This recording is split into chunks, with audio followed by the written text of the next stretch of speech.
Sure, Wolf. Let's look at the layout of this. This is Massachusetts over here. If you move in toward the finish line here, you can see this 26.2-mile route that winds in largely in a straight line, winding back and forth up and down some hills, right down here into the heart of the city. That's where the finish line is. And when we talk about how bad this was and how bad it could have been, it's worth bearing in mind that, in fact, Runner's World is now reporting, Wolf, that about 17,500 runners had already crossed this line before the explosion, which meant about 6,000 actually hadn't crossed. Even though they normally get 27,000, this year not as many started. Ultimately, a lot of people drop out at the last minute.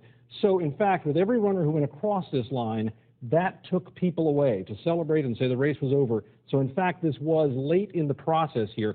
One thing I want to notice here, though, we've been analyzing this explosion and the second explosion just down the street here, because if we move in toward it over here near the Mandarin Oriental over here, if you move into this area and you take a closer look, one of the things that seems to be clear is that this explosion appears to be substantially bigger than the first one down here. Most of our video is down here, but this one seems to have covered the entire area from the buildings here all the way out to the sidewalk out here and maybe out into the runners a bit.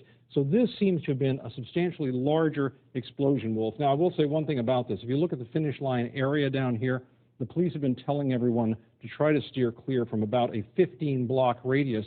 Look at this. If you're talking about just 15 blocks in here, this really is a substantial heart of Boston. This is really in the middle of everything. MIT's right over here, Fenway Park's over here, Boston University, Boston College.